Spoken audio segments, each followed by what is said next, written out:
Hi, I'm Jason Grover for ThatShelf.com, and we're here to look at PARTIR un jour, Leave One Day. Big shelf. So it's day one of the Cannes International Film Festival 2025. And you know, the opening film is never particularly the one that everyone's usually talking about at the end of the festival. You kind of want something interesting in an opening film. It needs to be fine. And it needs to be sort of audience friendly. It needs to sort of work. And they did something actually pretty interesting this year. They actually did essentially a debut. I think the first time they've ever had a debut film as the opening of the film festival, if I understand correctly. And PARTIR un jour is a film that, you know, if you take into consideration that as a first-time filmmaker, they're doing something that works on many, many levels, certainly works well enough given the fact that you've had some master filmmakers that have completely bombed while actually attempting to actually make a film that actually works well as an opening film at this prestigious festival. The story is of a chef, a sort of celebrity chef.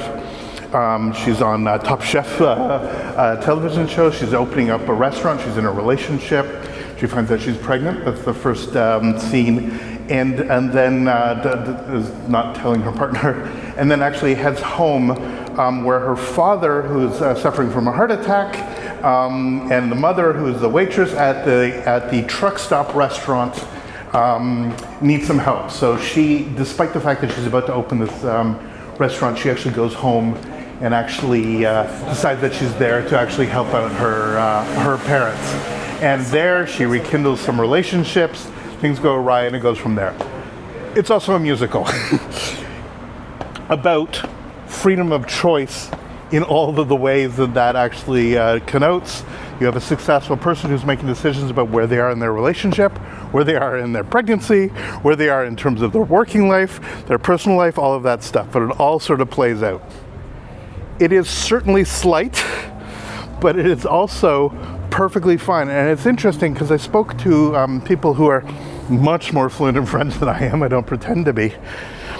And they were really aggrieved by actually the rhythms of the language, that it wasn't quite as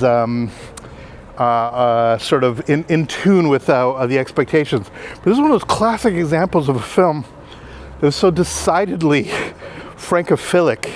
It's about food, it's about love, it's about complicated choices, it's about families, it's about all these dynamics. Swarthy people on motorbikes, all of that all play. Looking back at the nostalgia of childhood romances, figure skating, it's all here.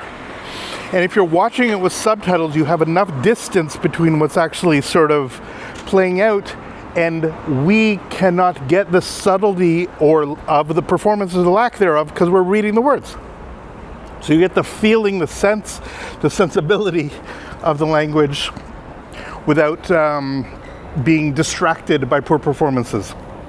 It's one of those fascinating things about films like this, that sometimes they work when you don't know the language. There's a ton of films, particularly many from Asia, many from Europe, where I genuinely believe that if people, certainly critics in North America and other Anglophilic places, understood the language, they would respond less favorably to the film, or at least judge them with the same level of, not derision, but certainly complication, same level of sort of piercing examination of the actual nature of the performance if they were native speakers.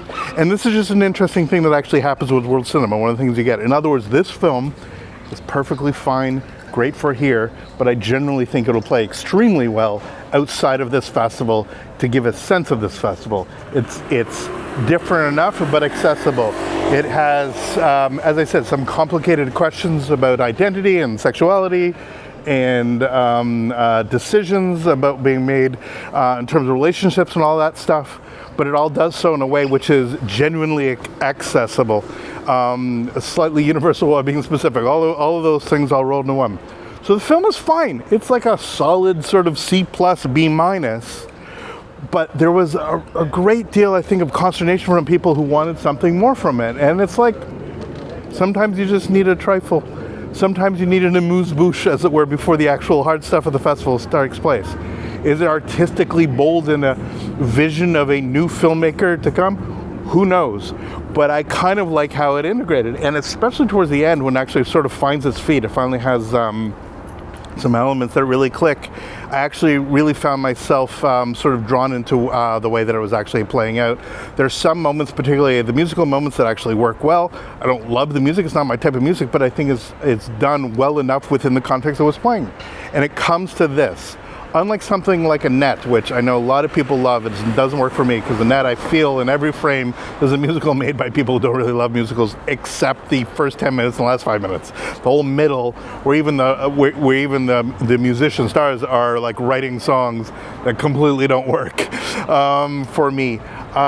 This feels like somebody who watched Umbrellas of Cherbourg, who saw something that's slightly soap operatic and decided how they're going to do it. It doesn't quite get full on being an operetta, which would have been interesting. It actually takes a while. I didn't actually know it was a musical when I saw it, because that's how I go into these movies. Show me a movie and don't tell me what it is ahead of time. Here I'm ruining that for experience for those of you who are gracing me with your presence. But yeah, it comes together well enough, and I think this absolutely will connect with audiences, and I think it's a bold decision to have a first-time filmmaker in this position. It's a great deal of spotlight, and I think for the most part the film succeeds in doing what it needs to do, which is to sort of set a tone, a little bit of whimsy, a little bit of experimentation, a little bit of audience friendliness, but also some unabashedly Frenchness, all sort of baked into one. Look, I was here for Grace of Monaco. I've been here for poisonous opening films. I've been here for competition films, which are egregious to all the hell. Maktub Part 2, I believe was competition, even though it played at midnight. Regardless, I have seen just fetid films play at this festival. So anybody complains like, oh, it should be reserved for some sort of grand masterpiece, whatever. Sometimes you just want to watch a film, and sometimes that film is just going to play not necessarily the way. So a bunch of people sort of crammed into fancy clothing, sitting there with their black ties and their gowns, watching it. Of course, I got to wear a t-shirt and jeans and see it in the press conference and do it. I will say an absolute highlight was Leonardo DiCaprio, I think, did a beautiful job. The intro, I mean, the boy knows how to read a script. Looks really good in the tux as he was introducing Robert De Niro. The connection between the two of them obviously goes back decades. And De Niro came out and in a real pithy way just shat on the current administration in the United States and basically talked about how art itself is a bulwark to fascism. I don't know if a movie musical about being pro-choice is a bulwark to fascism, but the fact that we're all here collectively come together to sit in rooms and watch films from around the world at this my most beloved of festivals, I think is something worth celebrating.